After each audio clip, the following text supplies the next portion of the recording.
नमस्कार, आप देख रहे हैं न्यूज़ 24 और मैं हूं मधुबाला आपके साथ। आज हमारे साथ कई सहयोगी हैं बातचीत करने के लिए और आपको एक और चीज़ बता देते हैं कि आज हमारे साथ लोक जनशक्ति पार्टी के कोषाध्यक्ष सह मीडिया प्रभारी सुनील कुमार सिन्हा जी हैं। तो सबसे पहले सर आपका बहुत बहुत शुक्रिया है इस चैनल में आने के लिए। और आपसे एक सबसे पहले सवाल ये है कि जिस तरीके से आज आपके पार्टी ने प्रेस वार्ता किया है, प्रेस कॉन्फ्रेंस किया है, क्या कुछ कहना चाहते हैं? आज किस मुद्दे पर बातचीत हुई है? देखिए, सबसे पहले तो आपके चैनल के माध्यम से बिहार के तमाम लोगों को, खास करके दलित वर्ग के लोगों को, सवर्णों को, सारे जातियों को मेरे तरफ से प्रणाम है। और मैं आपको बता दूं कि आज जो हमारे कार्यालय में प्रेस वार्ता का आयोजन जो किया गया था, वो आयोजन था कि अभी कुछ दिन पहले अचानक राष्ट्रीय लोक जनशक्ति पार्टी का कार्यालय का आवंटन रद्द कर दिया गया था। बिल्कुल। इस रद्द को लेके राष्ट्रीय लोक जनशक्ति पार्टी के तरफ से पटना उच्च न्यायालय में एक रिट याचिका दायर की गई थी, जिसके तरफ से एडवोकेट पटना उच्च न्यायालय के सीनियर अधिवक्ता वाई गिरी साहब थे, आशीष गिरी जी थे, और बिहार सरकार भवन निर्माण के तरफ से महाधिवक्ता एडवोकेट जनरल पीके शाही जी थे। लेकिन पीके शाही जी के तरफ से पूरी तैयारी प्रिपेयर्ड हो के कोर्ट में नहीं जाने के उपरांत 4 सप्ताह का हाई कोर्ट से उनको टाइम मिला है काउंटर फाइल करने के लिए। बिल्कुल।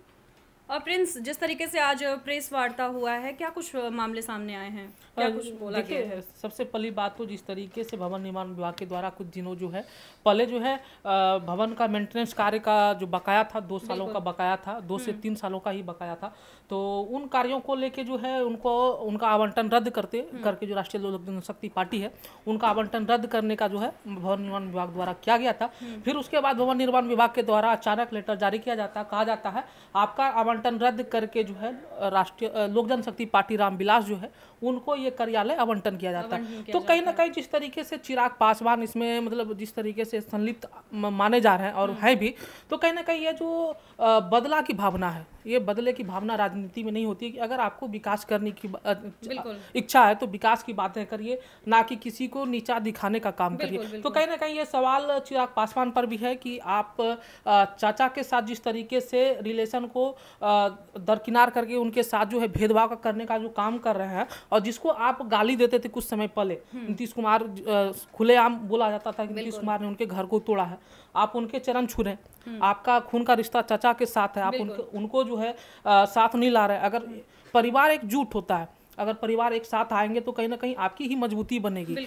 तो कहीं ना राजनीतिक फायदे के लिए जो है चिराग पासवान और उनकी पार्टी जो है अभी फिलहाल कार्य कर रही है। लेकिन कहा जाता है ना, आपने सुना होगा कि खरगोश और कछुए की चाल में जो है कछुआ जीतता है, तो उसी प्रकार से कुछ अभी बाधाएं उत्पन्न हो रही है। तो कहीं ना कहीं आगे चल के जो है संभावना ये है कि राष्ट्रीय लोक जनशक्ति पार्टी का जो कार्यालय है वही रहेगा। अन्यथा हमको लगता है जिस तरीके से प्रक्रिया पूरा चल रहा है तो नहीं तो उनको भवन निर्माण विभाग के द्वारा जो है फ्रीज कर लिया जाएगा। बिल्कुल बिल्कुल। एक सवाल मेरा रहेगा सुनील कुमार सिन्हा जी से कि राष्ट्रीय लोक जनशक्ति पार्टी के साथ आप इतने सालों से जुड़े हुए हैं, क्या लगता है आपको कि लोक जनशक्ति पार्टी और राष्ट्रीय लोक जनशक्ति पार्टी की जो लड़ाई है वहां पर अगर एनडीए भविष्य में चिराग पासवान को लेकर चले तो क्या दलितों का वोट यहां पर कट सकता है? क्योंकि विधानसभा इलेक्शन नजदीक है और उस विधानसभा इलेक्शन में अगर आप पशुपति पारस को निगलेक्ट करिएगा तब तो आपको बहुत बड़ा खतरा हो सकता है दलितों और पासवानों के वोट के लिए।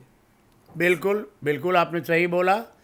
अगर पारस जी को, देखिए, हमारे राष्ट्रीय लोक जनशक्ति पार्टी के राष्ट्रीय अध्यक्ष के रूप में पूर्व मंत्री रहे श्री पशुपति कुमार पारस जी को अगर माइनस करके कोई आदमी भी अगर चलना चाहेगा राजनीतिक षड्यंत्र के तहत तो सौदा बहुत महंगा हो जाएगा।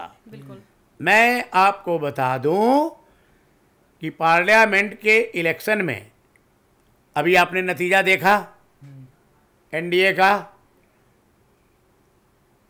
इसमें मैं आपको बता दूं कि हमारे राष्ट्रीय अध्यक्ष जी और प्रिंस जी को कैंडिडेट खड़ा नहीं करने के लिए भारतीय जनता पार्टी की तरफ से और बीजेपी के जो अध्यक्ष हैं नड्डा साहब, सभी लोगों ने रिक्वेस्ट किया और हम लोगों ने कैंडिडेट नहीं खड़ा किए।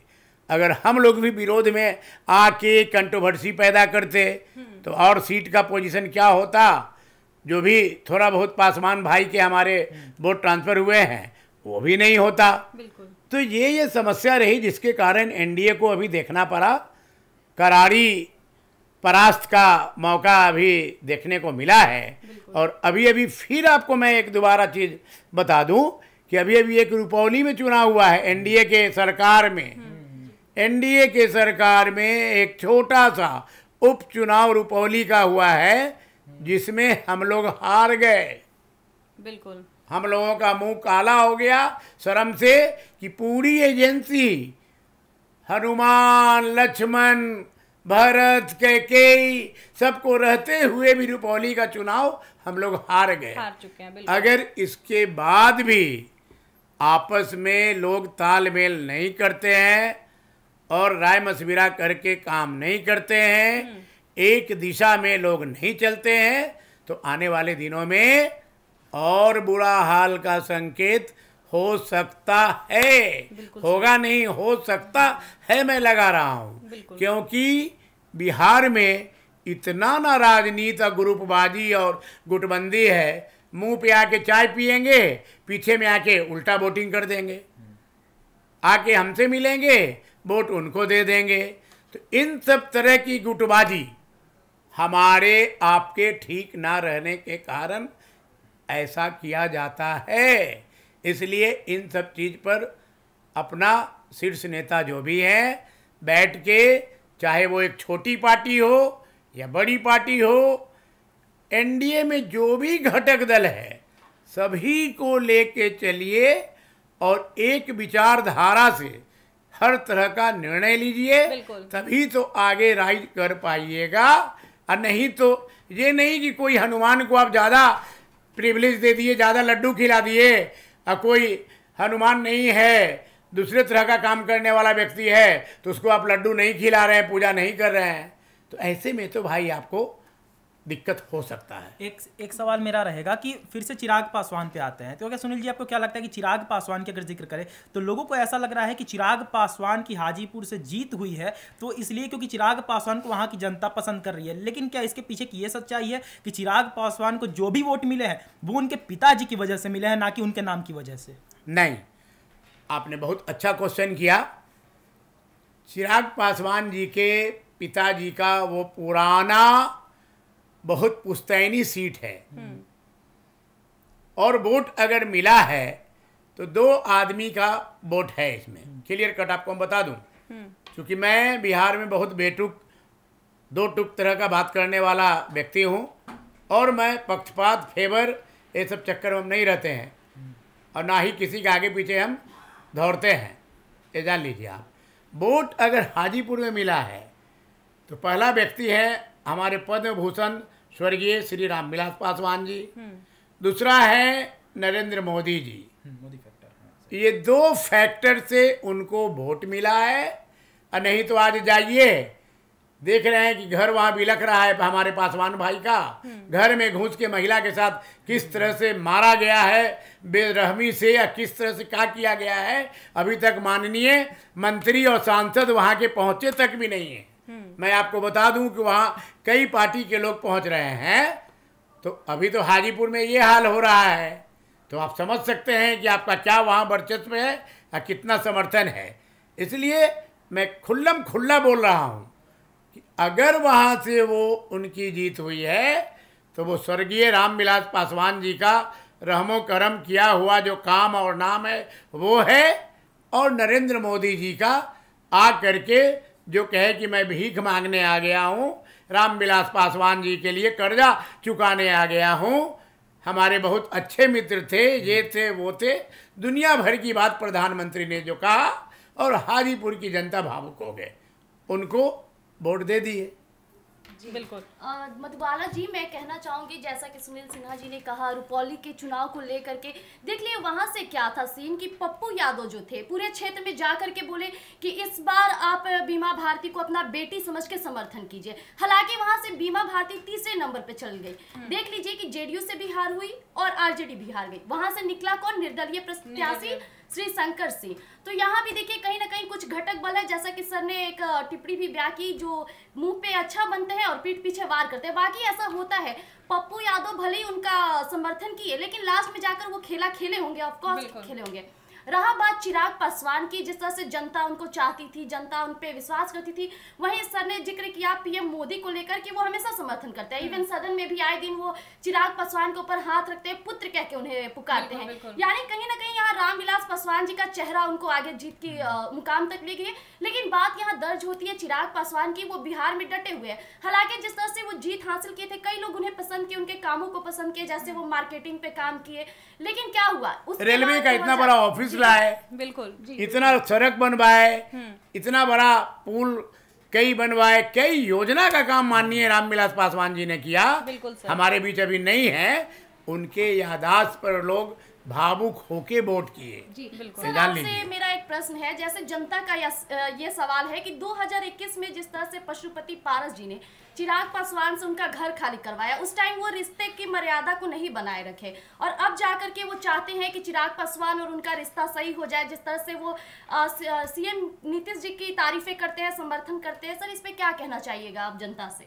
देखिए ऐसा है कि माननीय मुख्यमंत्री जी, ये भी मैं आपको क्लियर कर दूं, मैं जस्मदीद गवाह हूँ। माननीय मुख्यमंत्री जी और हमारे माननीय भारत सरकार के मंत्री ललन सिंह जी, जो पंचायती राज के मंत्री हैं भारत सरकार के, ये दो आदमी थे। एक आदमी का और मैं नाम नहीं बता सकता हूँ। ये लोग मिलके पूरे पार्टी को और घर को तोड़वाए थे जी। और आज देख रहे हैं कि अब असेंबली में फिर मेरा दुर्दशा ना हो जाए, इसलिए चिराग को पहले अपना लीजिए, एक दो काम करके इसको फुसला के साथ में रखा जाए। लेकिन पहले आप ये तो तय कर लीजिए, मुख्यमंत्री का दावा कर रहे हैं चिराग पासवान, एक तरफ मुख्यमंत्री का दावा कर रहे हैं नीतीश कुमार जी, तो आप समझिए। और चिराग जी का, माननीय हमारे चिराग जी जो मंत्री हैं, उनका कहा हुआ बात है कि मैं ऐसे आदमी को माफ़ नहीं करूंगा जो हमारे घर को फोड़ा है, जो हमारे पार्टी को तोड़ा है। तो वो वर्ड कहा गया, वो फिल्मी का डायलॉग था क्या? बॉम्बे फिल्मी दुनिया का वो डायलॉग बोले थे। बिल्कुल जी। बताइए, कई समयों में वो नीतीश का भी इसी तरह जिक्र करते थे, लेकिन आज वो नीतीश जिस तरह से बिहार को विशेष से राज दर्जे की मांग उठाए, तो वो भी सदन में जाकर इवन की उनकी पार्टी की सांवी चौधरी भी आवाज उठाने लगी।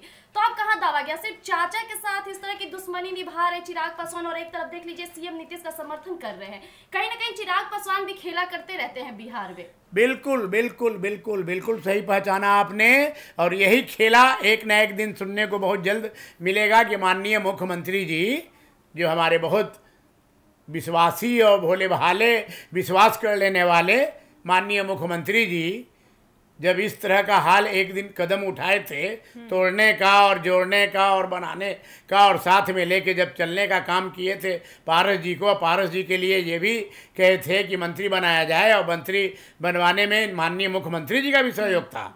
ऐसा हम नहीं कहेंगे कि इनका नहीं था, माननीय मुख्यमंत्री जी का भी सहयोग था। बिल्कुल। पारस जी का नाम रिकमेंड करने में, मंत्री बनवाने में, सब चीज में, चिराग से फोड़वाने में, तोड़वाने में, सब चीज में इनका हाथ था, रोल था। कई रिश्तेदारों को इन्होंने संपर्क साधा कि किसी तरह से चिराग पारस को फूट डालिए, ऐसे कीजिए, वो कीजिए, हम पारस जी को सपोर्ट करेंगे जी। तो उस समय राष्ट्रीय जनता दल का कार्यालय याद नहीं आ रहा था। बिल्कुल। अब आज चिराग को सटा के और ऐसी करके, तो पहले ये तय कर लीजिए कि मुख्यमंत्री बनिएगा कौन, आप बनिएगा कि चिराग जी बनेंगे। बिल्कुल।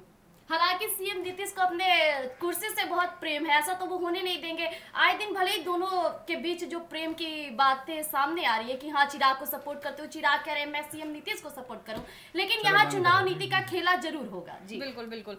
तो जैसा कि आपने सुना, इस वक्त बड़ी खबर निकल करके सामने आ रही, यानी कि चिराग पासवान को लेकर के, पशुपति कुमार पारस जी को लेकर के काफी कुछ कहना है। यहाँ तक आपने सुना ही होगा कि सुनील कुमार सिन्हा जी ने क्या कुछ कहा है। आज प्रेस वार्ता भी हुआ, प्रेस वार्ता के माध्यम से आप लोगों को जानकारी मिली होगी कि आज क्या कुछ बातचीत हुई है। तब तक के लिए धन्यवाद।